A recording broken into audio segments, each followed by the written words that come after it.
Welcome to another episode of the Battlefields and Bourbon Podcast, the podcast where we sit and sip, talk all things Civil War history and bourbon and whiskey.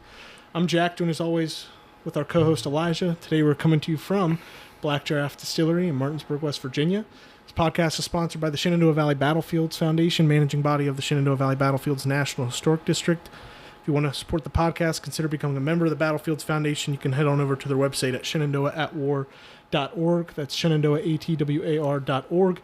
Click on ways to give, head on down to memberships. Memberships start as low as $35 and go till you can't give no more. So if you want to support us, like what you hear, want to get more distillery-only episodes like today, become a member of the podcast, and we'll keep bringing them to you. So like we said earlier, we're not at our typical Bell House location in downtown Winchester, Virginia. We're out at Black Draft Distillery here in West Virginia. Beautiful West Virginia. We've got Elijah. Our glass is already full, folks, but we've got Glen Price with Black Draft Distillery here, and Glenn, thanks so much for having us. My absolute pleasure. Yeah, can you before we keep going, tell us what we're sipping on right now? Sure, we have a what we call Hannisville rye. We've been producing this for about 8 years now, 9 years. I can't do the math right. Probably about 9 years now. We're about 13 years old altogether as a distillery. Started off with rye very early, which is a whole wild story in itself, how we actually started off. But this Hannisville rye, the recipe itself, the mash bill itself actually comes back from about 130 years ago, prior to, ironically, Civil War times. Wow. So I don't know whether or not you want me to go into the history of Hannisville, but it's an amazing fucking gosh darn story.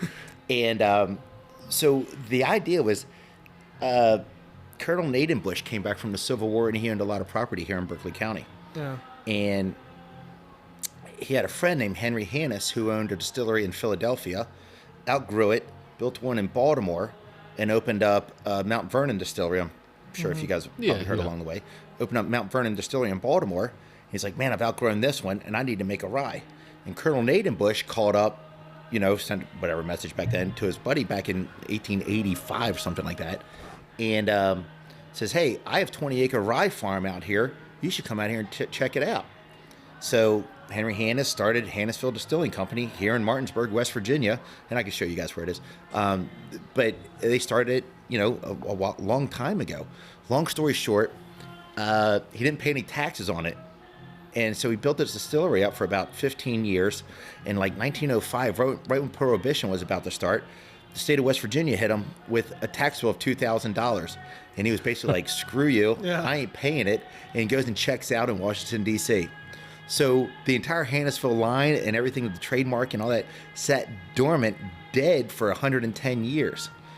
I go down here because I'm looking for photos of Martinsburg and Berkeley County photos and West Virginia photos of. I go down to Historical Society here, and I'm just looking for photos of like old moonshiners, that kind of stuff, people dumping out barrels, Prohibition type photos.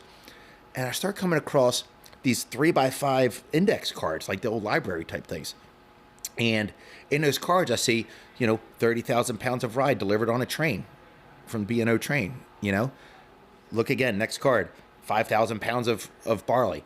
Next card, you know what I mean? And next thing you know, I'm start seeing all these train deliveries every month coming in religiously, like militantly, that kind of thing. And all of a sudden it dawns on me, like, holy shit, this is his mash bill for his rye. I literally see it on train loads coming in on these old handwritten registers. You're actually seeing it. I'm actually seeing it. I'm like, this is crazy, man. Yeah. So at the time we were looking to do a rye, and I'm going, wait a minute, there's a Hannisville rye here, and I actually have their mash bill right here in front of me. Why don't I experiment it? Let me run through this with the stills, because rye can be a little bit tough to make, because the rye mash can turn into cement in your mash time. That's always the tricky part about rye. Why is that? I guess just a grain, when you when you cook it that long, it can turn into cement. It's almost like oatmeal. Well, it can turn into oatmeal if you don't do it right. So experiment with it, and right off the bat, I was like, damn, we nailed something here, dude. This is actually very good. And started doing the historical digging into it, and no one's owned the Hannisville name. No one. So you pick that up. So I'm like, trademark that next day.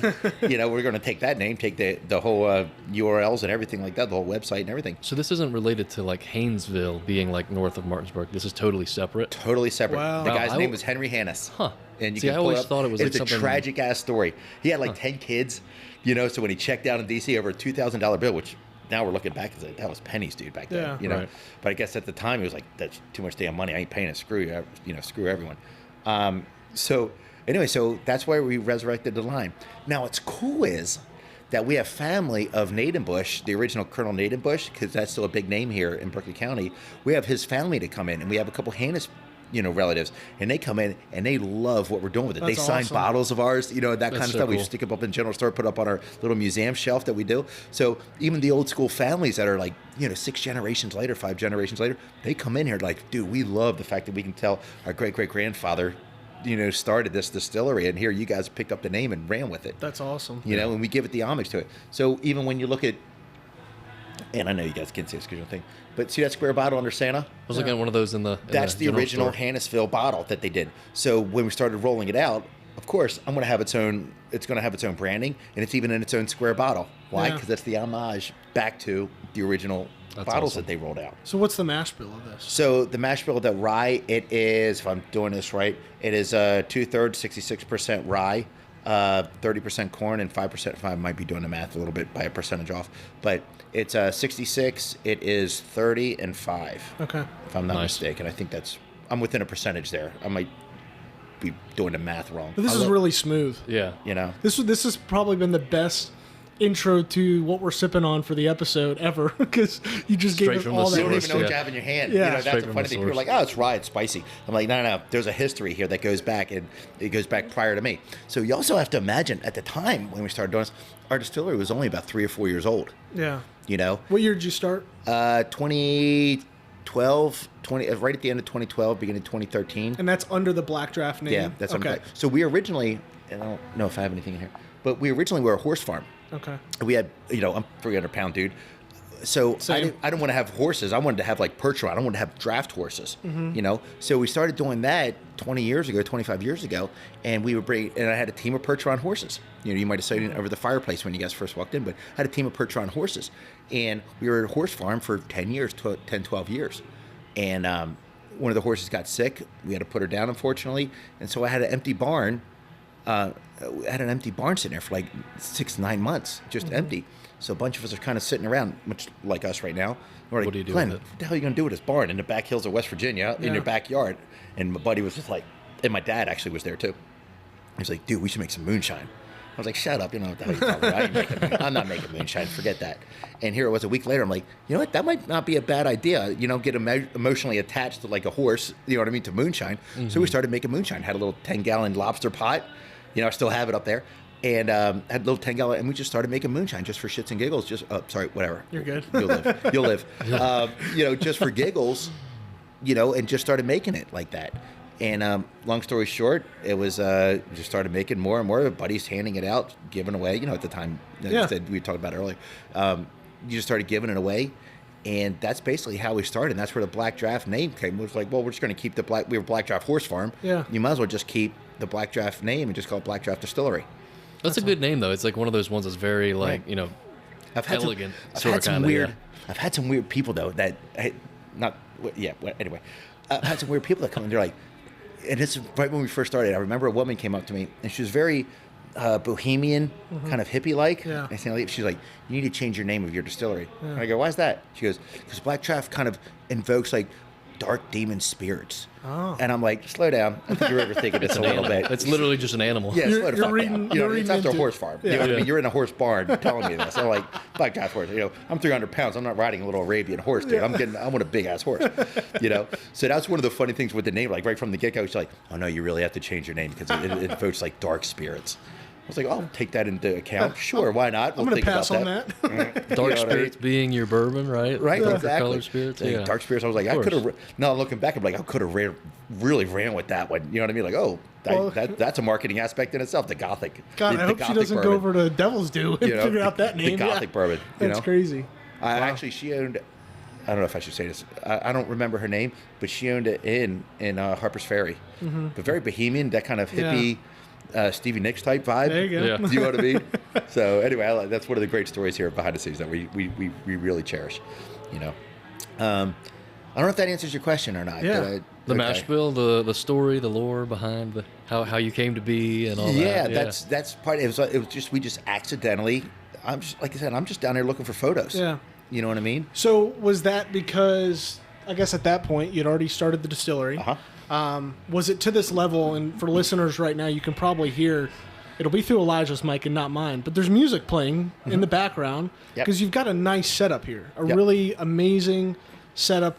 And nowadays, this is what people are really into. It's about the experience, about coming out, getting a tour if they want to, but just enjoying a nice drink, nice cocktail by the fire. And they can do that right here at the base of a mountain in West Virginia.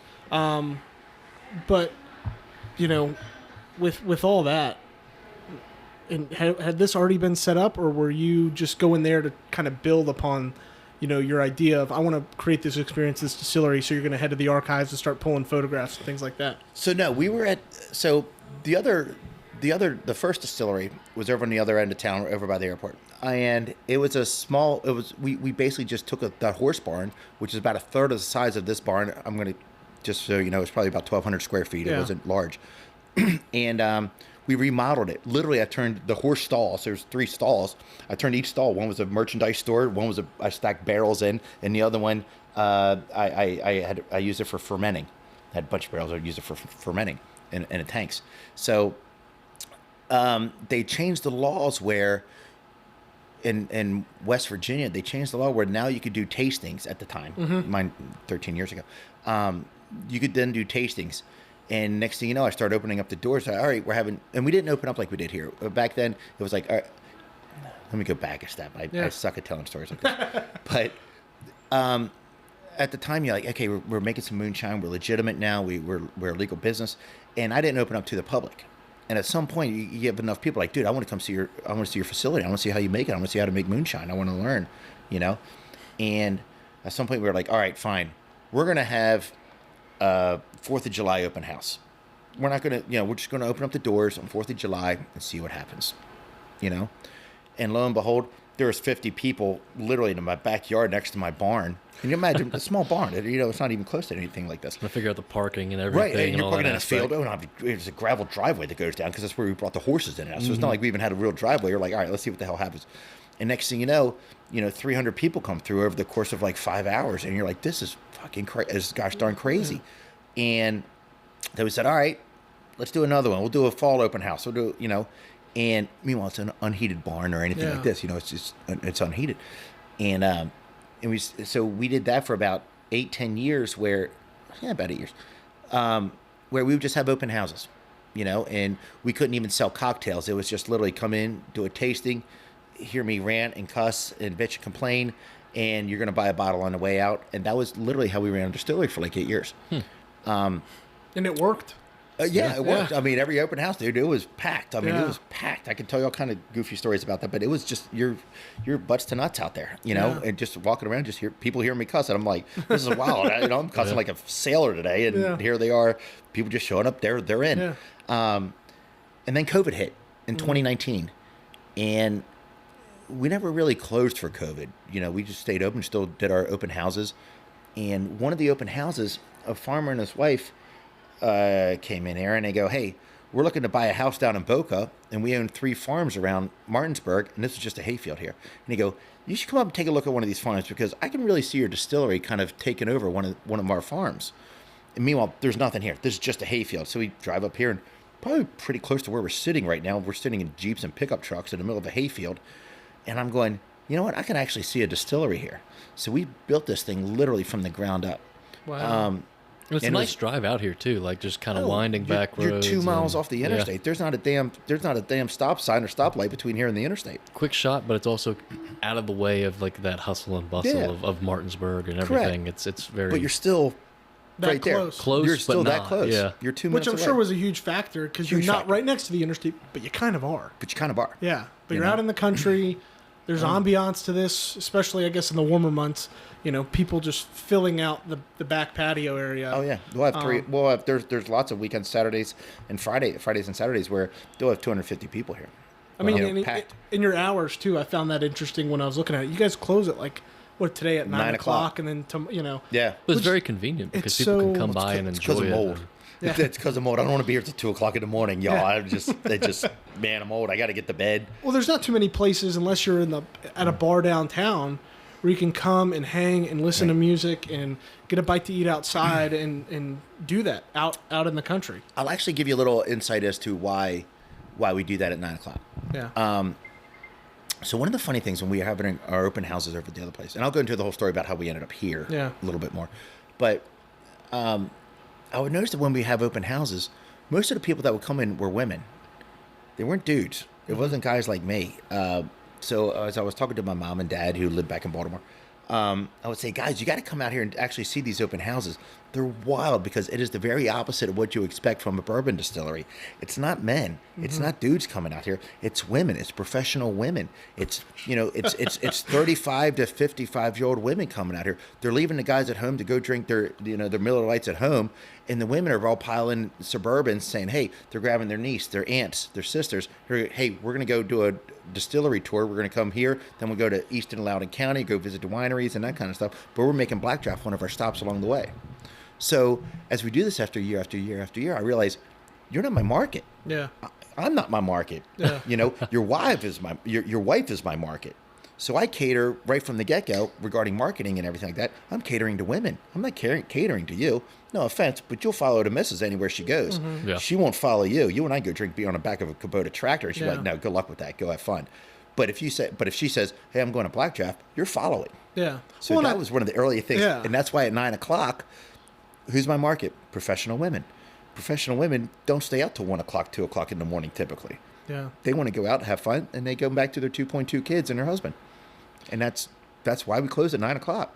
Yeah. Well, it's a good explanation, though. Right. And at 10 o'clock at night, things change around Martinsburg. The vibe, let's just say the vibe changes. Yeah. And I don't want that 10 o'clock, 1 o'clock in the morning vibe. It's just not what we do. We don't have to be because we're not a bar, we're a distillery. It keeps it classy, too. It does. And that's exactly it. And I don't have to deal with bar fights and that kind of stupid shit. Because we're Have you ever had a fight here? Has there ever been a fight? There has been, this happened a couple months ago where it was a girlfriend and boyfriend broke up. The girlfriend has a new boyfriend.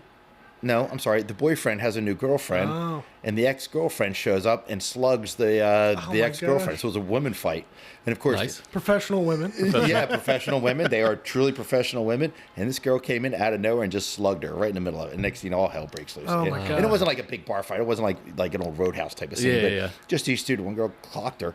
And I was like, you can almost hear the record player just stop real quick. Like, no, you're done. You're out of here. This is not that kind of place, not that kind of establishment. So that's happened. I'd be lying to you if I say, oh, no, it does. It's bound to. Yeah, it's bound to. That's anywhere, though. That's anywhere. And I could say we've had incidences, you can count them on one hand. Over the past 5 years at this location, you can count them on one hand. And that's good, though, because you guys keep a clean environment and keep it, like I said, keep it classy. It's not my market. It's exactly, dealing with professional women who have jobs. They have 2.2 kids. They have a husband who's 50 years old. Dude, my fighting days are over. I hate saying it like that, but my slugging other dudes, that days are long gone. Too much effort. Way too much effort, man. Yeah. So when you first started with all of this and how this began, what particular product did you have in mind? Did you want to make moonshine? Did you want to make rye whiskey? Did you want to make vodka? Bourbon. You wanted to go with bourbon to start. Bourbon. I'm a straight bourbon kind of guy. Understandable. I like the old school. I love the taste of bourbon. I've been doing it for quite a while. My dad actually was a liquor salesman throughout Maryland. He was a liquor salesman, so I kind of grew up a little bit in the business aspect of it. Mm-hmm. That's good to have in your back pocket, though. Yeah, I got to learn some of the sales aspects of it. I'll give you another example of it where I was at WVU college, and I remember it's like it was yesterday. We're making jungle juice in the kitchen.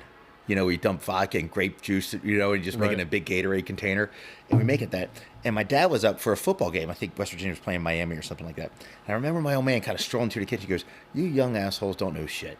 At the end of the day, bang for buck, bourbon's where it's at." And we were like, "Shut up, old man. You don't know what you're talking about. Here we are at vodka making jungle juice." And he's like, "I'm telling you, kids, when you get older, you're going to realize bang for buck, bourbon's where it's at." Skip forward 10 years, and God damn it if I'm not making bourbon, just like the old man said. So that's kind of where I started with that, that whole, the sales was part of it. And then I got to appreciate the taste of bourbon and the history behind it and that kind of stuff. From a business aspect, I'll tell you also something that I found very attractive with bourbon, where it doesn't, it doesn't have the roller coaster effect like Pinnacle Vodka, with all the different flavors and that kind of stuff, where the market goes up and down, up and down, up and down. Bourbon has always been that Consistent. 5% trend year after year, pretty consistent. Even on down years, it's only down 5%, and then it picks up. So, as a long-term product that you're going to be putting out, man, I want something that consistency, and that's nice. There's always going to be, people are always going to get older. Their taste buds are always going to change. They're always going to mature. And people that like bourbon will always like bourbon. It's like that. The flavored stuff has its certain age demographic that some people eventually grow out of. Whereas bourbon, if you like it, you're always going to like it. And most beer drinkers, if you're a kid in college, 25 years old, you can only afford Miller Lite. At the end of the day, the same 25-year-old kid, when he becomes 30, 35 years old and starts making real money in the marketplace, he's going to gravitate up to bourbon eventually. Yeah. And that's where the consistency over long term is. And bourbon's a whole waiting game in the first place. I mean, what other product do you have to sit and look at for 4 or 5 years, sitting on a shelf that you've already spent money on? Now, how hard is that too? Like it's extremely hard, especially when you're young, especially when you first start out. You have to look at that. Imagine just in general, if it costs you, and I'm spitballing here, if it costs you $2,000 to put into a barrel, and you got to sit at that damn thing, $2,000's a lot of money. Now add 15 barrels, 20 barrels. We're talking about Wiley and Ken and them. Those guys were younger 5 years ago. That cost them a lot of money to fill barrels. Right. And I feel sorry for that. And might only be able to fill 2 or 3 barrels in a year, but you have to start somewhere. Now, how is that when you're being a distiller like that, and you are starting out and you are starting your own mash bills and everything? You've got a barrel filled and you're waiting to age it, and you're like, do you just taste it along the way? And you're like, yeah. How? Yeah. At what point are you like, okay, this is ready, or are you just like, I might let it sit a little longer? Well, I'll tell you how I actually started. You're gonna love this. I'll tell you how I actually started. I bought 5. And I remember this distinctly, 5-gallon barrels. Okay, again, me and my buddies, 5 5-gallon barrels. And I go, guys, I've been making moonshine. We're going to age these barrels, okay? And I go, here's what I'm going to do. I'm going to sell them to you in advance. They're fresh moonshine. I'm going to sell them to them for $500 each, just so I can get money to buy new barrels, so I can keep filling the barrels. Right. So after about 2.5 years, we're like, it's ready. Yeah. And my buddies are like, dude, I'm taking my barrels. It's ready. But at the same time, I'm doing open houses. So I was like, guys, I hate to give you some bad news, but I have to give you your $500 back, because I need this to actually put in a bottle for liquor so I can sell it to customers, so I can make $800 off these $500 bottles. So I'm going to give you the $500 back. I'm going to take the $300. So all my friends are like, dude, you totally screwed me on this thing. Now you guys are blown up. Now you're filling barrels like it's nothing. And I'm still stuck with I still want my fucking $500 barrel back. You know what I mean? So that's actually kind of how we started. Was buddies of mine, they financed it in advance to wait the 2.5 years. Now, mind you, the aging process is not as much on a 5-gallon barrel. Yeah. The flavor isn't nearly as good as it is on a 50-gallon or 30-gallon barrel. But at the same time, we're like, holy shit, we're doing this, man. 2.5 years in, we got whiskey. We are making it. And I was like, sorry, guys, you ain't getting it yet. It's a good trade-off, though, because now, you guys produce so much, they can get whatever they want whenever they want. And exactly. Come on now. But that's part of the funny part is, it was like, all right, I'm ready for my barrel. I'm like, yeah, I got some bad news for you, Gary. It's just not going to happen like that. So that's actually how we started a while back. How big was that jump from, running draft horse operation? Was that your full-time gig at the time? Okay. No, I'm a federal employee. I've been a federal employee for over 20 years now. Still are? Cool. Still are. Wow. Yeah, so this is kind of just a side gig. This was a side gig. That's insane, because this is so I work in IT, ironically. I work in IT as a federal employee, and my wife's a Fed also. And the horses were a side hobby. It's like, I want to get away from computers. I want a hobby where I don't have anything to do with computers. I just, so if I get to brush a horse and have fun with horses and run them up and down and, you know what I mean, and pet them, it's great. It was perfect for me. And that's where the distillery started. Like, all right, I need another hobby after the horses. I don't want to be in IT anymore. I want to have something that we enjoy. And so, it started off as a hobby. And it's obviously over the past 5 years especially, it's really blown up and grown up. Unexpectedly. And so where I was going with that question, and now that to know that this is kind of part-time gig for you, how was that jump for a business mindset? I'm starting. Did you see it as a business, or did you see it as the hobby? No, I saw it as a hobby. Okay. It wasn't. I will honestly say. Well, here's a segue from there to here. There was a hobby. It was a great hobby. You might make. Over the course of a year, you might make $10,000. Mm-hmm. Great. It's a hobby. That's profitable. Hell yeah. You might make $10,000. Might. COVID hit. And ironically, I had the architect of the Capitol call me up and says, hey, we cannot find a distillery here in D.C. that can handle the amount of volume that we're looking to do. The warehouses just aren't large enough. Can you handle making, 2,000 gallons a week for us? I was like, a week? That's a lot of liquor. I mean, that's a lot of alcohol. And I said, don't go anywhere. Give me a couple of minutes. Let me go make some phone calls, see what we can do. So long story short, we ended up making hand sanitizer during COVID with, I think it was 4 major agencies: IRS, Coast Guard, Architect of the Capitol, which handles the whole campus for the Capitol building and everything, the whole campus, the Hart building, the Senate building.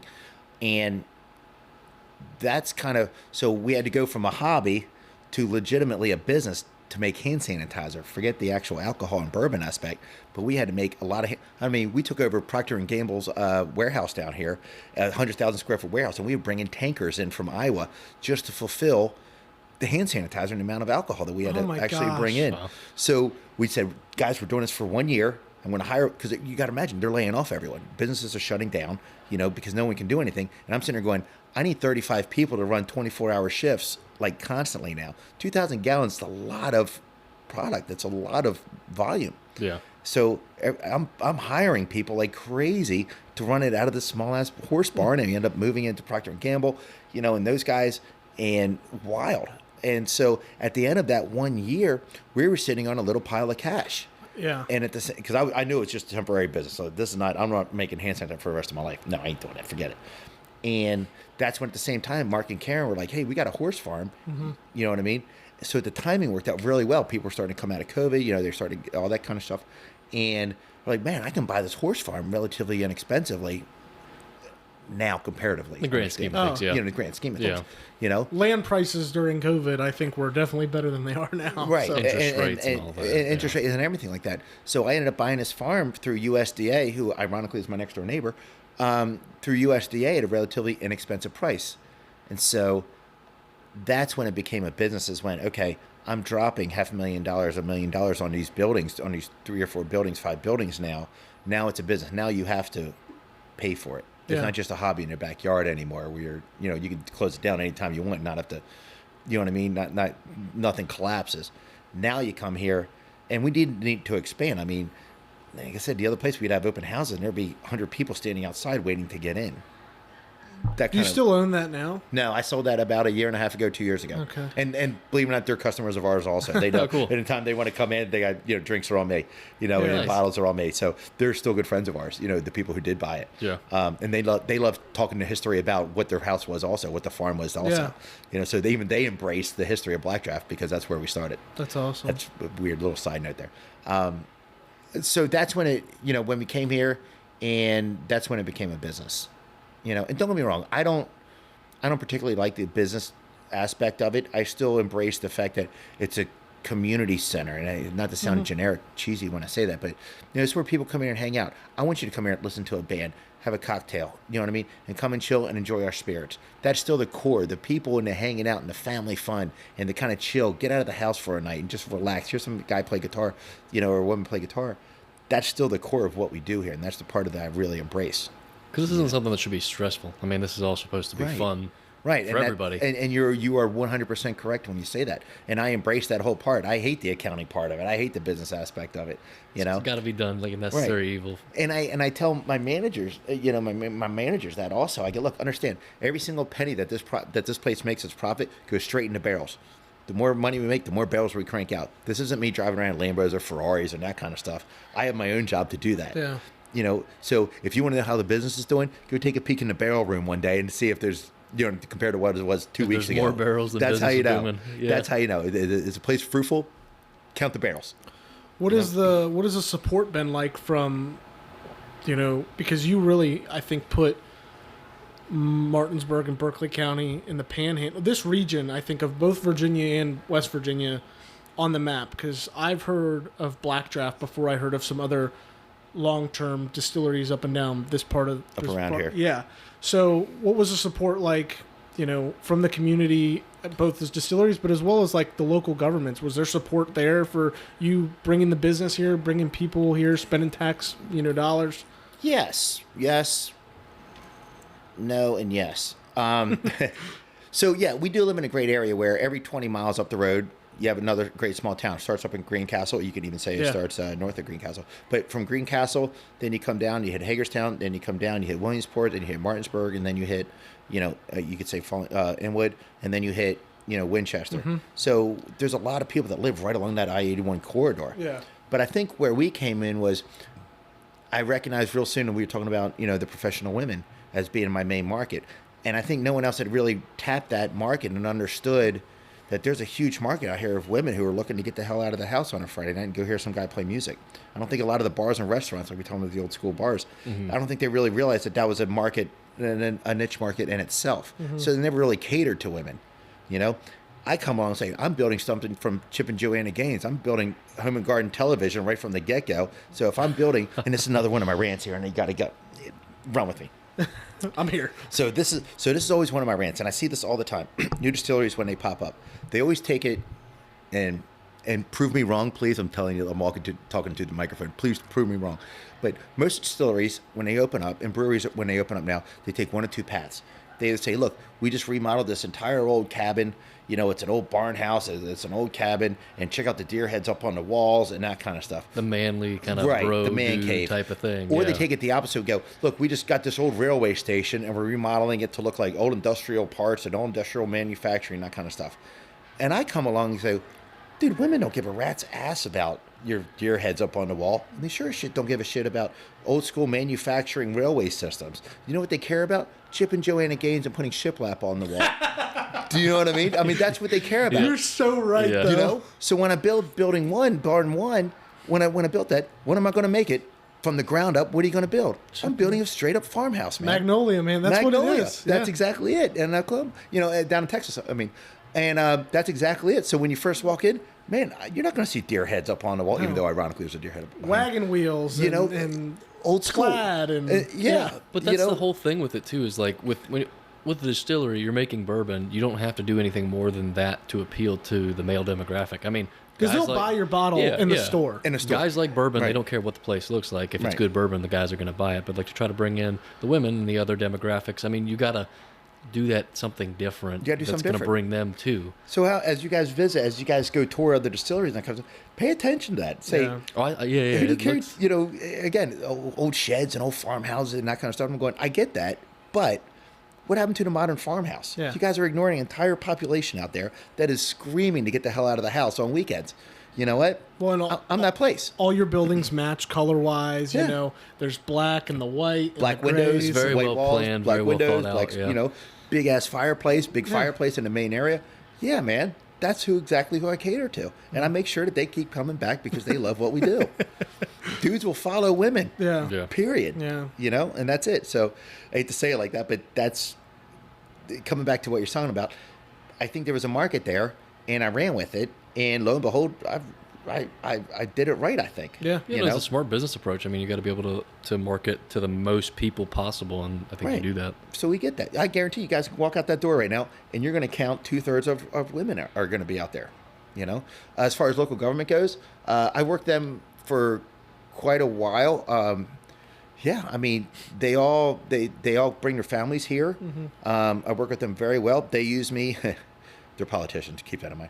They use me as a bullet point on their tourism list. Yeah. They'll say, hey, look, we brought in Black Draft. Or, That's what I was wondering. We have distillery on our back. So they're very proud of us. They use us as a stepping stone, I guess. So there was no pushback when you were wanting to open this as like an actual brick and mortar business? No. Even a couple of them even own restaurants in town. Okay. So I've known them before we even built this place. I've known them because I sold, moonshine. And, there was a venue here called Shiley Acres. The concert venue. Well, I would supply all the liquor to all the bands when they would come in. Oh, wow. So that's how far we go back with Greg Shiley and those guys. So even that historically is a part of it. So of course, when I'm like, hey guys, I'm building a new facility, they were all like, hell yeah, Glenn, run with it. Let's go. Yeah. Let's really put Martinsburg and Berkeley County on the map. That's how they. Well, that's one thing that I think. And you guys are a true attest to that because. You didn't know my other place. Yeah. Because we built this. Now you know who the hell we are and what we do. And might not be a good thing or bad thing right about now, but they're like, I hate this guy, you know, never doing that again.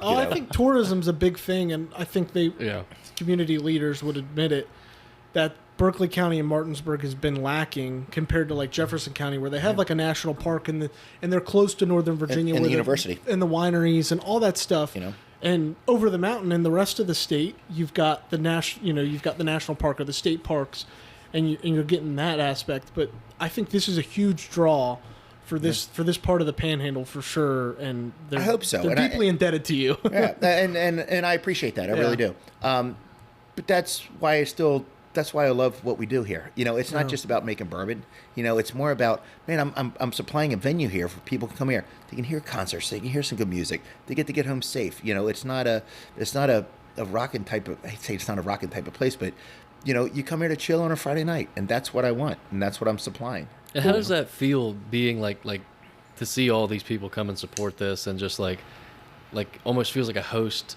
like bringing in all these people to just come and hang out, and like the fact that people want to come here and that's the fun hang part. out. You know? That's actually the fun part for me. That's gotta feel good. It does. You know, I get to sign some bottles.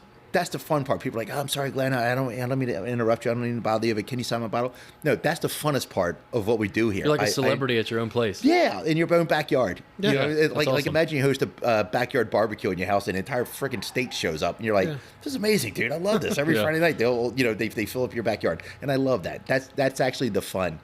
Of what we do. You know, there's other management type stuff you're dealing with. You know, you're always going to deal with staffing and inventory and, you know, moving stuff around. But at the end of the day, Friday nights and Saturday nights here, that's the golden part of what we do here. You get any weddings here?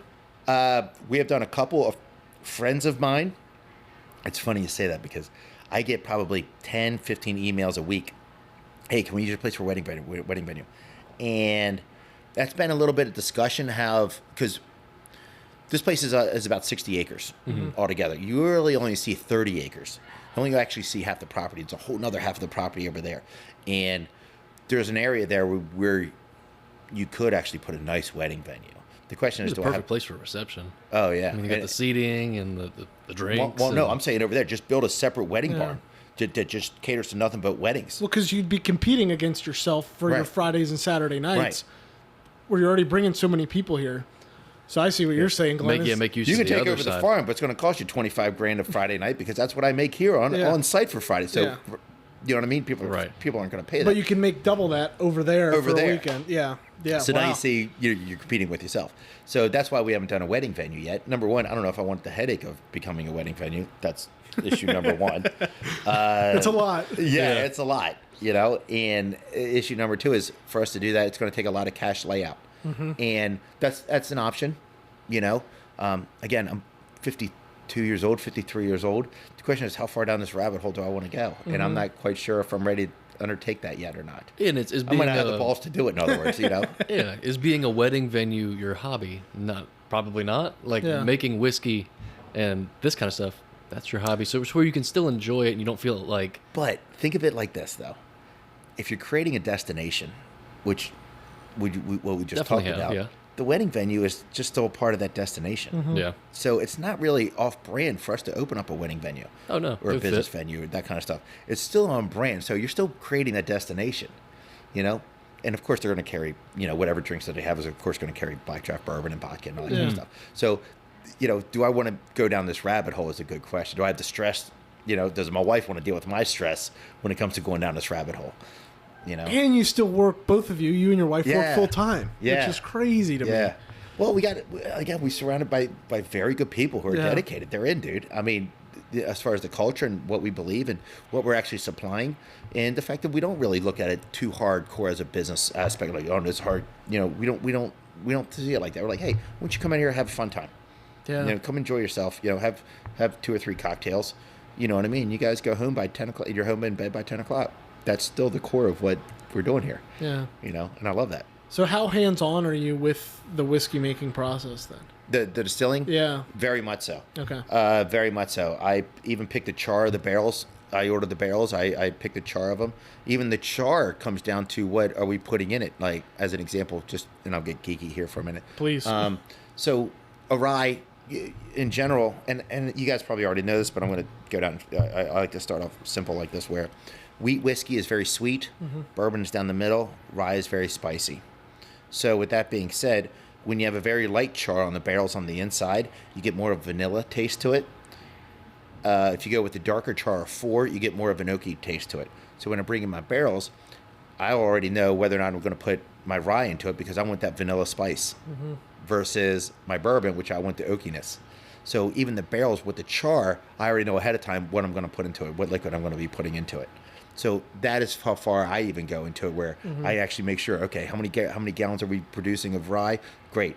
I want to make sure I order 4 barrels of char number 1 or char number 2. If I'm doing bourbon, great. I know I'm going to do this number of char. So I get into that part. As far as the stills goes, we're getting them online. During COVID, I actually had another friend of mine who owns a distillery. In the transition from over there to here, he actually took my mash bill and still kept cranking out liquor for me. And I'm very, very, very appreciative of that, for him to help me out during that time of when we transitioned over. Now we're actually doing it in-house now. So I'm really looking forward to that because that was a weird transit. That was a tough transition for us to go outside and bringing it in-house, Yeah. And the question is really that it comes back to what you're talking about with the wedding venue, where now with the still house, do we want to remodel that? There's been talks of maybe we should make the still house kind of like my office here, where make it real intimate. You know what I mean? Where maybe we'll set up a bar up there where you just have 12 seats up there where people come up, look at the stills, hang out with the stills. Maybe I might even run the stills. Do you know what I mean? And make it more of a lounge area than down here where there's a concert type of stuff. Yeah. Well, that's a cool experience too, especially for the people that are more interested in seeing the Right. whole how it's made type of thing. It's Right. like we were talking about before we started, the science geeks that are really into just the mechanics of it all. Right. And that gives them something to do and to enjoy while they're here too. And I will say this on a little side note, and I mean this. I've always believed that the end product that you put into your bottle is most important than anything else. Run with me when I say this. During the transition, when I had those guys down south, when they would run spirits for me, through their own stills, at the end of the day, I made sure that the product is still good. The final product, the actual what's in your glass, is way more important to me, and I may be wrong here, than saying this is ultra pure. It's always a good discussion between me and a lot of other distilleries around here about, oh no, you have to make this in your own backyard. This has to be 100% your product. And I go, no, I'm sorry. I need to make sure that the women and men who come here and visit me have a great glass of bourbon in their hands. I need to make sure that it tastes good.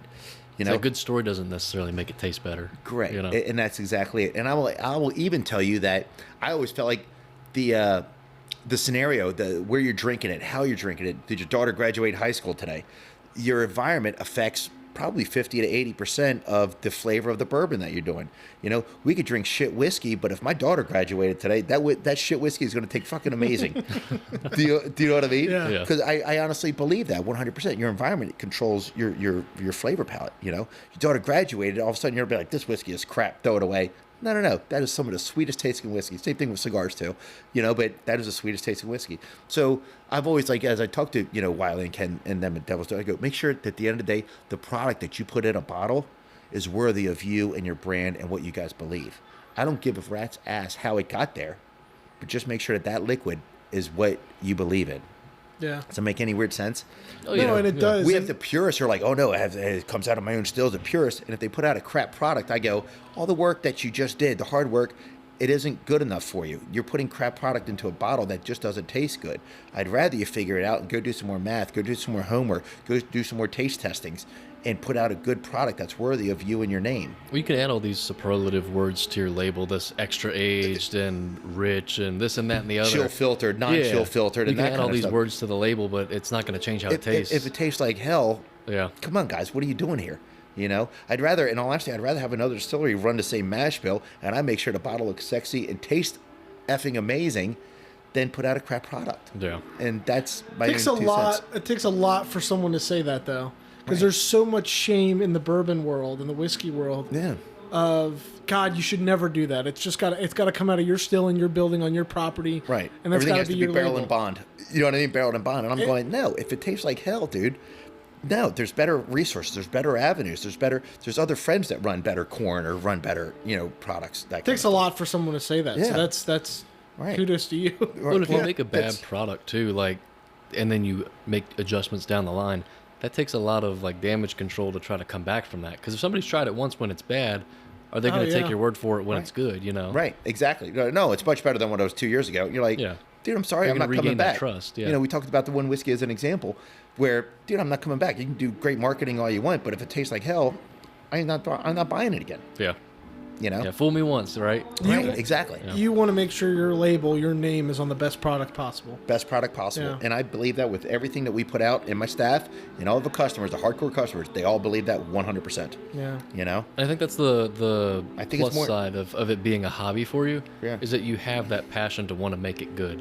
Right. People that treat it like a job or like something that they're indebted to, they're probably just cranking it out just to get it out. Whereas, like, if you really care about this and this is something you enjoy, you're going to make sure that it is. Because that's your name on Right. it. Yeah. That is legitimately, that is your, you know, Your Elijah, that is reputation on a bottle. If you came out with Elijah's, you know, vodka, you want to make sure that that vodka does not taste like hell because that's your name on it. You have to explain that to people, and you have to justify it, or you get, you know, you sink or swim with it. Yeah.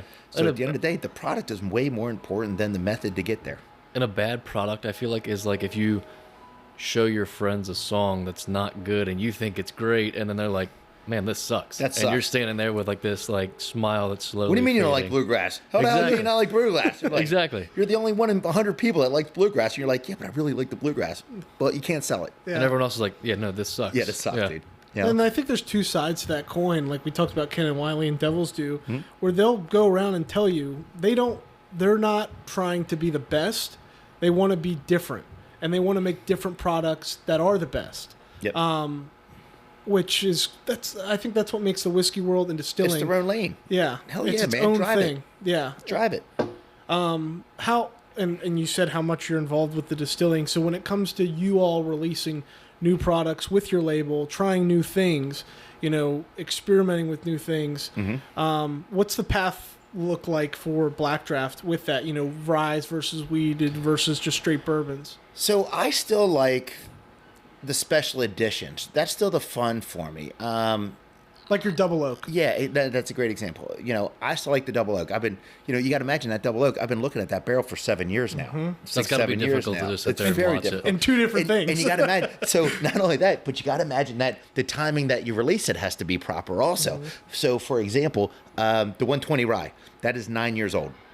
It was really good too. 9 years old. Yeah. The 120. But that thing was ready 2 years ago, a year and a half ago. But we had everything. So I like to release things every 6 months.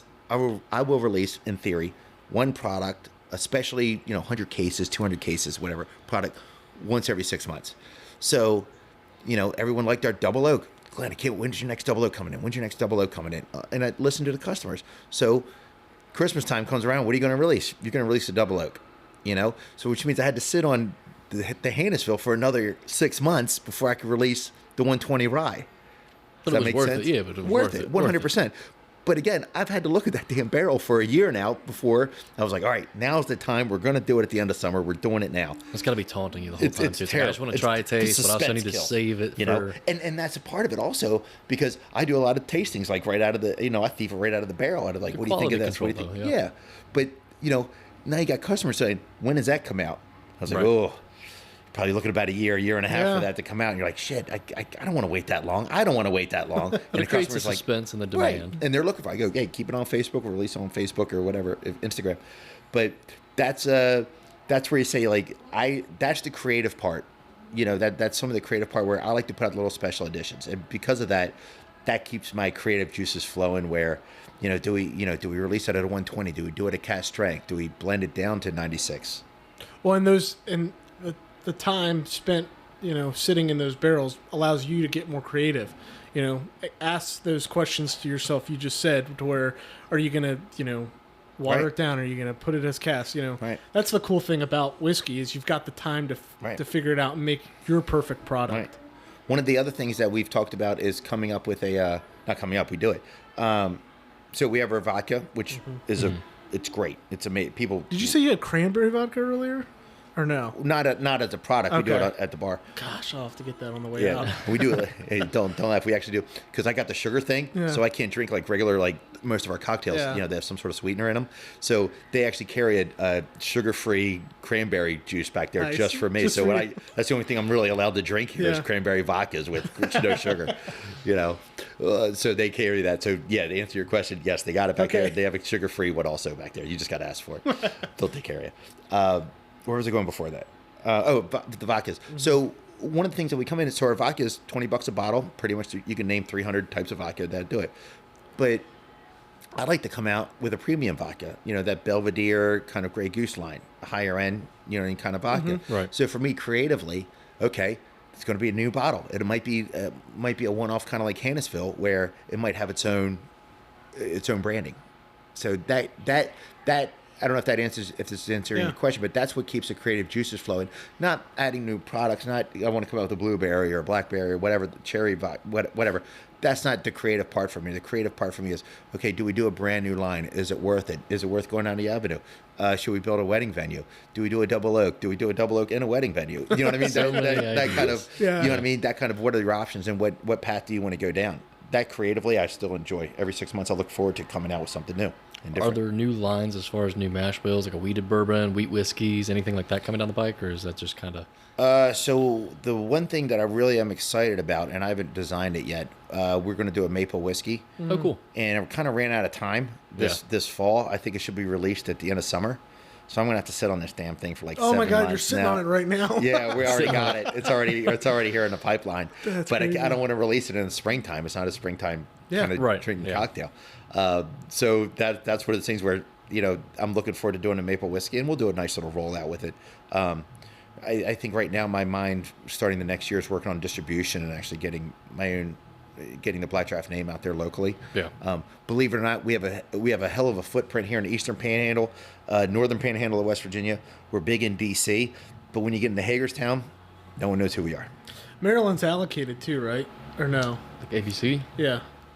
They go county by county. Okay. But Maryland is a little different than West Virginia, where distributors can actually just get your product out there. West Virginia is a lot like Virginia, where it's a control state. West Virginia is considered a semi-control state, meaning that liquor stores order from a big warehouse down in Charleston, West Virginia.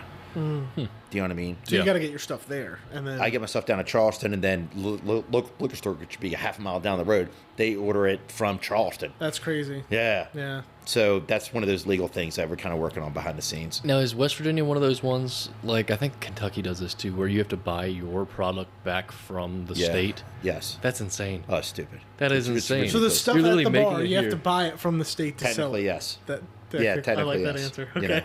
know. That's crazy. No, we do. We do it with taxes, but yeah. You got to. Yeah, we do. That's so crazy. Are you guys ever gonna? Well, I'm sure at some point it will happen. Expand into Virginia, because I know Devil's Due just recently started expanding into Virginia. Right, but also they have a dedicated salesperson. I know they're difficult to deal with too. Huh? They're probably difficult to deal with too. Virginia as a control state overall. So I've had probably 4 or 5 bars actually call me up, restaurants down there actually call me up and say, "Hey, I need to get your product in here." And so ABC, Virginia ABC actually called me up and says, "Hey, we need you to bring your product in here. We're hearing too much about you. And so how do we, we're going to put you on special order and that kind of thing." So they're actually reaching out to me to come and do it. Good for you. That's awesome. Yeah. That's awesome. I mean, it's a whole new market to open up to, though. And the fact is, do I want to, again, time and energy, do I want to go down that lane? Yeah. And it is a huge market. Understand that. Virginia's a big state. Yeah. It is. And that's why I tell people all the time, I go, you got to realize you're not just getting into Winchester. Winchester, no offense, would be easy because it's only 6 miles down the road. But you have to realize now you're supplying Arlington, Alexandria, Virginia Beach. Norfolk, Richmond, Virginia Beach, all these towns. Southwest Virginia. Right. Bristol. Virginia Tech, Bristol, Blacksburg. You're supplying all these areas. So it's not just like, all right, I'm going to send 20 cases down to Winchester. Now you're supplying 3 pallets and sitting on a dock, and you don't get paid for those 3 pallets until they sell. Yeah. So the question is for smaller distilleries like Wiley and them, where, dude, you're taking 20 grand out of your pocket, and it has to sit down on a dock in Richmond somewhere for months. That's when that's the hurts. first time I heard that, and that makes sense. That's a thing that not a lot of people know. Because they don't get paid as soon as it hits the dock. You don't get paid for those pallets. you get paid when the liquor stores pull it out of that Richmond warehouse. Yeah. So for startups, younger distilleries like Wiley and them, dude, that's $30,000 out of their pocket. They'd rather take the $30,000 and distribute it here locally, versus sitting and waiting for that check to arrive. Yeah. So that's tough for small distilleries, especially in Virginia, to do that. Yeah. Well, that's a double-edged sword with Virginia. If we're getting into that topic a little bit, even for big name distilleries, they're disenfranchised from sending a lot of product to Virginia because they don't know how long it's going to sit in the warehouse before it ever makes it to the shelf. It's like, why would we do that? When are you going to pay for it? I got to wait 90 days to get paid for $30,000.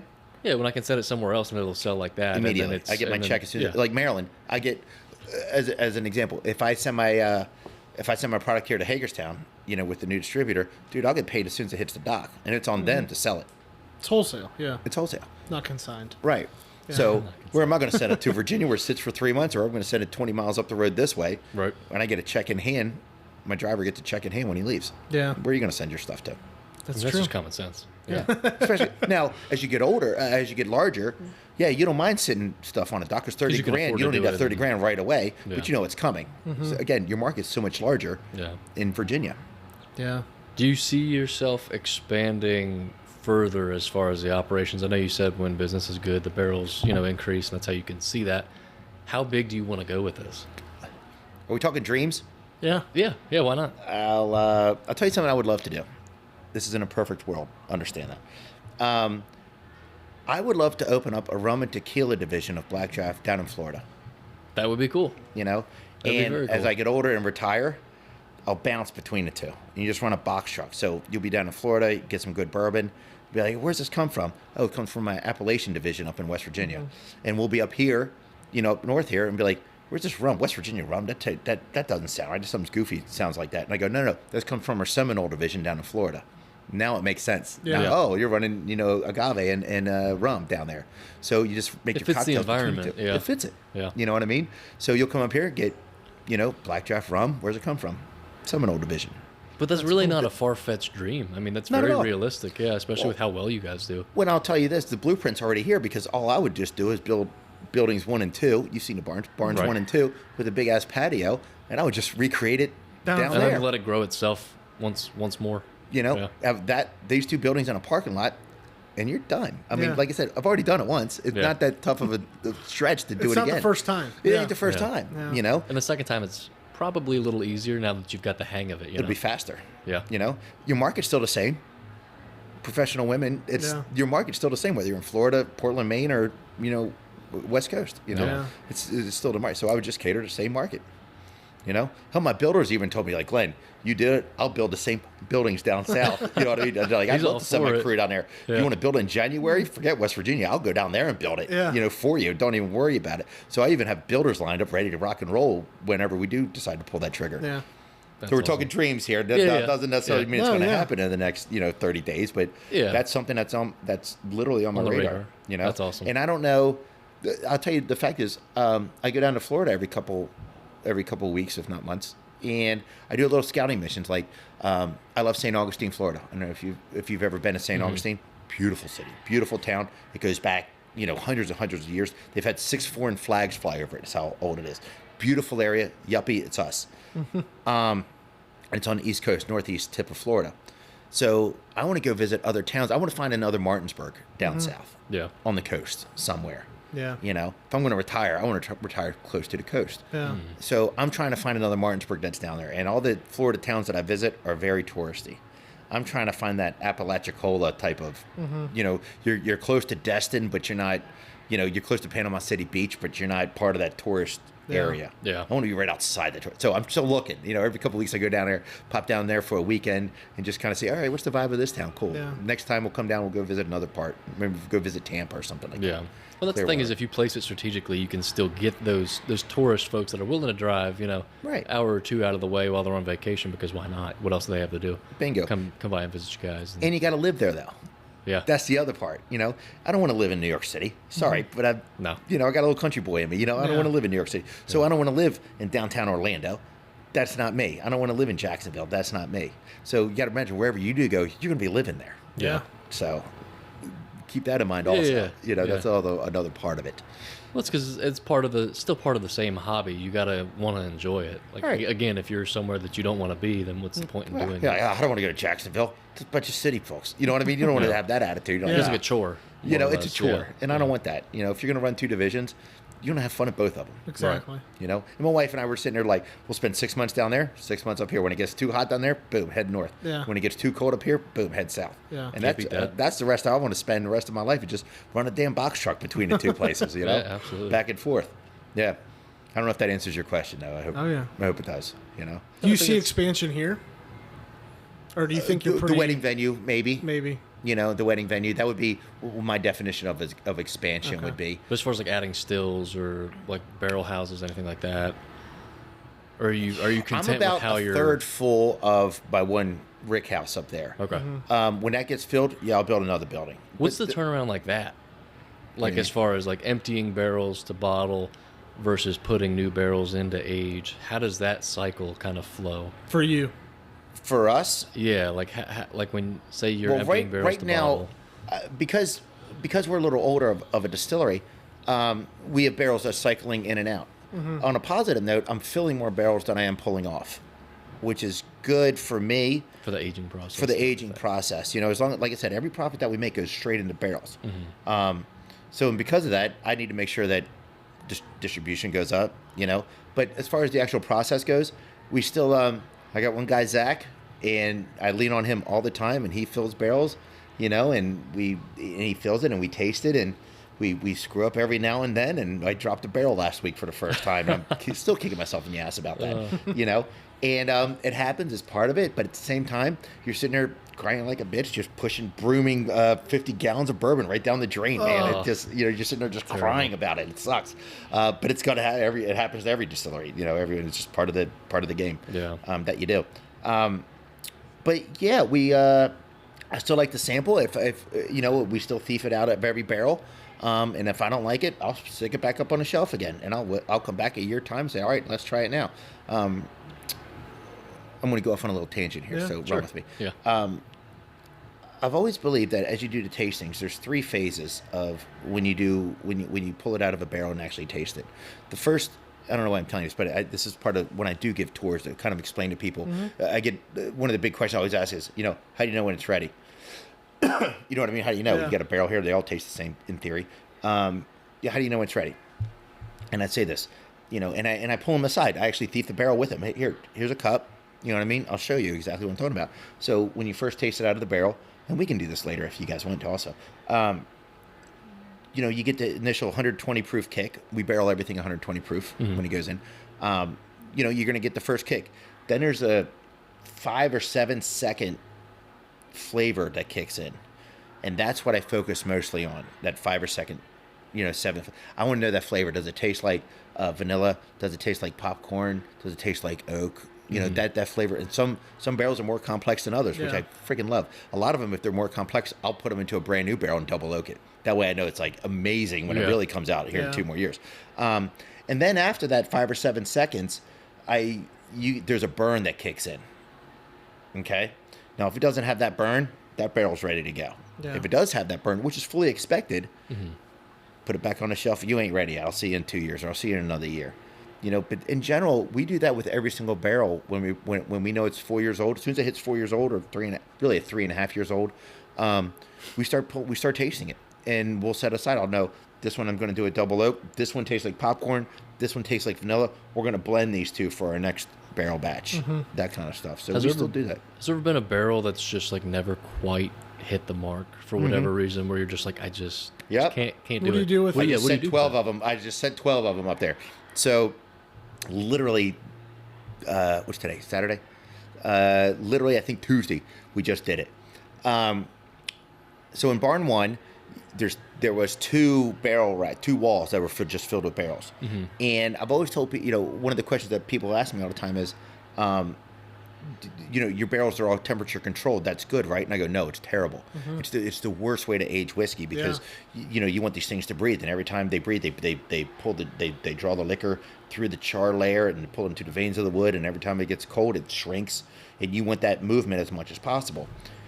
The problem was, I had 16 barrels up there. here they are 3 years later, and we're ready to start tasting them. 3 years old, and they tasted like they were 1 year old. They tasted not like hell, but they just like they didn't moving at a snail's They didn't work, pace. man. They didn't do anything. So so in my head, I'm like, fuck, I just wasted 3 years on these things because they're for displays. Even in here, all these barrels that you'll see in here, they're all filled. And I know, because I had to learn from that, I know that I'm just going to keep these barrels in here for a year just for display because they look good. But after a year's time, I'm going to send them up to the rick house that's not temperature So you controlled. rotate those just to make sure everything gets equal love. Right. Okay. But these here, if they're stored indoors, and I didn't realize, I got that hard lesson here last week about, I thought those ones would be ready to go. I'm like, hey, we barreled them in 22, 21 and 22, they're ready to rock and roll. And I was like, oh shit, there's 2,000 gallons here, and it ain't ready yet. Yeah. I had banked on playing on these things being ready to bottle, and that was a damn it moment for me. Yeah. So, so that's where one of those things where it just didn't work. So you moved them up to the rick house? Moves them up to the rick house. Yeah. And then I'll let them sit up there for another 2 years and see what happens after 2 years. And they should be pretty good. But, man, I was pissed off when we started tasting. Like, this tastes like, this is hot, man. Yeah. Me and my dad, and Zach were like, man, this is still hot. What the hell's going on? I'm like, dude, I'm looking at 35 barrels, 40 barrels here. I'm like, they all suck. Damn it. What's the color look like on something like that when it comes out? Pretty standard? It's pretty standard. But then the taste just throws you. The heat. After, like I said, after the 7 seconds, all of a sudden the heat It's kicks too in, much. and you're like, God damn it. Yeah. This just ain't it. Yeah. Pissed off. Now, how does that work? Would you consider that a 1 year bourbon, or would you consider it a 3 year bourbon? I mean, as far as I'll the wait. calendar, it's been 3 years, but the taste and the profile is more of a 1 year. I'll keep it in the same barrel. So it might that barrel might become a 7-year bourbon. Just because it has to. Just because it has to. Yeah. And it is. I mean, it is. It is. Calendar-wise. Because it has to.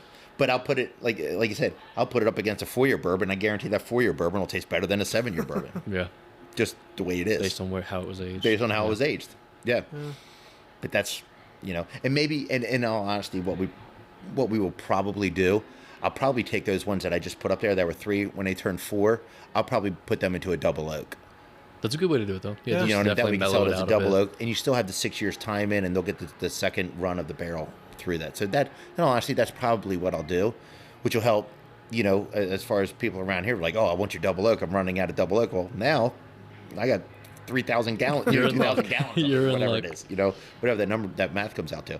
So yeah, that's I've had that problem where it just did not work. Here we are 3 years later, still sitting on this damn thing, So if you're wondering, it's not something that you just dump out. You make it work. You make it work. Yeah. It will Oh, eventually yeah. come around, and it'll work. Or you do a super big ass run and you just blend it with everything else and hope it doesn't distort the taste of it. Yeah. If you're mixing, as an example, if you're mixing 500 gallons and you drop 30-gallon barrel into the thing, you're hoping it won't Doesn't throw distort it. the taste of Yeah. it. Yeah. You hope no one will notice. Yeah. At the end of the day, it's still the product that you put in a bottle. If it tastes good or not, that's Yeah. where it's important to me. Yeah. This is probably the goofiest podcast you guys have ever done. Like, I No. hate this damn No, guy. this is good stuff. This is Yeah. awesome. Yeah, like, That's the best part about the distillery only. It's going to take us 4 days just to edit We everything don't out edit of Glen. these. Oh, really? No. Yeah, yeah. I'm Oh, that's going to suck. dropping it straight as. Oh, Yeah. Yeah, that's no, embarrassing. All right, No, great. man, this is what it's all about. My staff will be like, Glenn, you totally fucked up. You totally, it was horrible, Well, I think, and what's cool about it is people that may have been coming here for years will see this pop up, online somewhere, or people that have never heard of Black Draft will listen to it, and They'll want to come here because they of just the story, realize, Yeah. like, the I don't know. environment. I think it's cooler knowing the behind the scenes of everything. Yeah. And then when they show up, they feel like they know a little bit more than Yeah. everybody else when they walk in the Yeah. room. Like, I heard this guy on a podcast. Where is he? Yeah. Oh, it's the Yeah. guy with the beard and the tattoos. Yeah. That guy. Oh, yeah, that's him. That's Glenn. Yeah. I should have like a warning up there for all the staff. Like, this guy will throw out F-bombs. Expect that, We'll slap the explicit on the episode cover for this. Like I said before, we're all adults. I'll tell you a great story. So at the other barn, and they still come through here every year. So 4 guys, they go up to Bedford, Pennsylvania. I think they actually come from Winchester. 4 guys, they come up to Winchester, and they showed up early on an open house, and I was just down there moving barrels around. And next thing you know, we start thieving out of barrels. And we spent an hour. It was probably 8 o'clock in the morning, 9 o'clock in the morning. And the guy was like, hey, what brings you around here? He's like, oh, we're heading up, dude's trip. We're going up to Bedford. We hang out for a weekend up there, and we've always wanted to come by. We saw you're open today, so we decided to stop by. So now every year they stop by. Well, come to find out, I go, guys, I'm going to tell you ahead of time, I had a bad night last night. I'm growling. I am bitching and complaining. I'm in a shit mood, just flat out telling you. And And so the whole time, man, I'm cussing, and we're having fun. Don't get me wrong, it's not in a bad way, I'm not in a pissed off way, but I'm cussing the whole time. I'm like, you're probably gonna hear me throw out more F-bombs than anything else, And at the end of the day, the guys are like, okay, we're gonna head up to Bedford. We buy a couple bottles, thank you. And I go, well, what's up in Bedford? What's happening? And go, oh, we're all Christians on a sabbatical, and once a year we're all studying to become priests. So once a year we go up there and do missionary type stuff. Oh my gosh. And I'm sitting there going, really? You couldn't lead off with that? You couldn't tell me this an hour and a half ago, 2 hours ago? I've been cussing like a damn sailor here for the past 2 hours. They're like, dude, we know, we loved it. It was great. I'm going, I could at least held back a little bit, guys. Come on, you can't hit me with that at the end of the tour. You got to hit me with this like early. That way I know what my audience is. Yeah. And so every year, these guys, when they do their trip up to Bedford, they always stop off here and hang out with me, and we get to talk and bullshit and kind of laugh about that. But that was like one of the early wildness where I'm like, oh, guys, I'm so sorry. I didn't know. And I know we love it. That's part of what makes you you. That's part of why we love coming here, because we get to hear you rant and cuss and throw out all kinds of stupid shit. I was like, yes. Well, it makes it more personal too. It makes you feel like you're actual friends with the people you're there with. And I love these guys. I'm like, please, I'll see you next year. Come on through. And they do it every single year. But that's how I actually met them. Like, I told them ahead of time, guys, we're having a bad day. You're gonna hear me cuss and spit and bitch and that kind of stuff. And you're like, this is great. You're like, where are you going? Oh, church sabbatical. God damn it, really? Wow. All right, we did it. Let's go. That's awesome. Yeah. So little shit like that is what you see pop up, pretty often around here. Little stories. It's good like stories to have. Yeah, I mean, absolutely. there's never be a distillery, a bar, or whatever the case is, and not have a good story to tell. Absolutely. That's part of it. Absolutely. All right, what other questions you guys got? Well, I guess to conclude, if you were to tell people that have never been here before or never heard of Black Draft, what's like a few couple things, or the one thing you would want them to know? Just this is what Black Draft is. Oh, good question. I would honestly say this is a place to come and try some excellent spirits. And I don't want to sound like I'm coming out of a marketing catalog, but the fact is, it's a very communal place. You want to come here and chill here by a fireplace. You're going to hear some great music. You're going to have some great cocktails that are handcrafted, and you're going to get a unique experience that and every distillery should be like this also. I'm not just saying just Black Draft specifically, but when you go to a distillery, you're going to experience something different. And I want people to get out of their houses and go experience that. And I'm proud to say I'm one of those places that you should come visit. If it makes any weird sense. I want you to go, whether you're in, like you said, St. Augustine, or you're in Boise, Idaho. Get out of the house, man.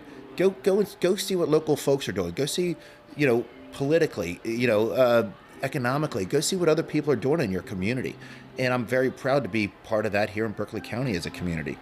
Every distillery you're going to say is we make great bourbon, we make great vodka, we make great Hannisville rye, but I think we're more than that. I think that's just a small part of what we do. I think most importantly, come here and see what Berkeley County does. See what West Virginians do. See how West Virginia played football this year. Did they get their ass whipped, or did they do well? Come here, sit by a fireplace, listen to, maybe you never heard a woman sing Neil Young's song before. Might be unique. Maybe you've never heard a guy play a fiddle and just jammed and sing a Stairway to Heaven on a fiddle.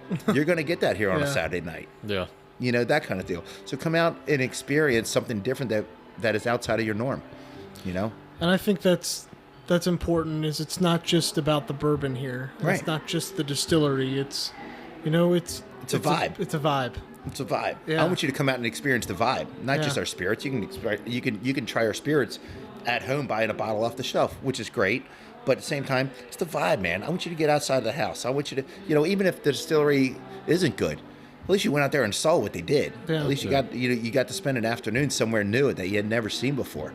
Yeah. And you don't know who you're going to influence. You don't know if your kid may end up buying that distillery in 20 years, 30 years. You don't know that until you get out there and go do it. I think that really reflects here. I mean, right when we pulled up, it's a cool setting. It was a cool drive off the interstate here. You walk into your general store area and the bar that's there. You're greeted right away when you walk in. But then you come down here to the 21 and plus area where you've got a band playing. You all can probably hear in the background, and it's a vibe and it's cool. I had a liquor store. A guy who works a liquor store in D.C. He's starting to come up here probably once a month. He'll come up here. Last weekend, can I make this up? Last weekend, he brings his mom up here. Okay.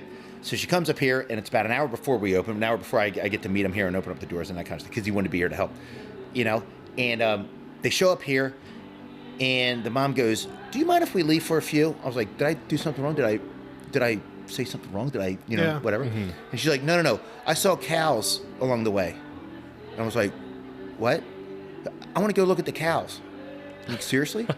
She's like, "Yeah, I've never seen like cows before." "What are you talking about?" She's like, "Hon, we grew up in D.C. Yeah. Like literally, we grew up in D.C., a nice part of D.C., but we grew up in D.C. We don't see cows. Your neighbor out here has cows."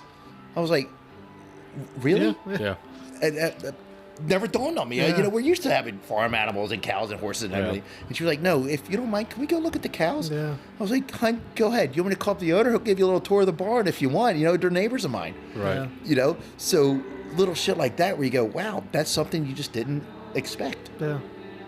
We say the vibe when you pull in. I'm like, yeah, imagine you've never seen a cow before. Yeah. You get that with That's your what they experience. experienced. Yeah. And this was last weekend. Yeah. It's a very special place. Yeah. It's really I special. like to think so. Yeah. I like to think so. Well, That's Glenn, it. thanks for taking the time to sit down Yeah. with us. I mean, this has been great, and I hope everybody that listens to this gets a good idea of Of who we are. Black Draft. And I who hope you are. edit the heck out of this because I thrown out a lot of F-bombs Too during the bad. night. During the night. If I can figure out how to bleep it, I'll try We'll my try, best. but- Yeah. At some point, No. you'll get blisters on your thumb from even trying to do that. You're like, oh, No. forget it. It's You get the 21 Atari plus. thumb. So yeah, it's 21 plus. We're all adults. Yeah, Everybody can you'll get the handle it. Atari thumb. Just like, oh, I can't do the beeps anymore, dude. We're getting carpal tunnel surgery after this. It's like, Glenn, surgery after a damn no. interview. Whole episode's just one big bleep. Yeah. You know? How about that? Yeah, quick and easy. No, Yeah. thank you so much for hosting us here. We're sitting in this great office. We'll probably post a picture of us doing this. Yeah. It's a really cool vibe in this room, especially.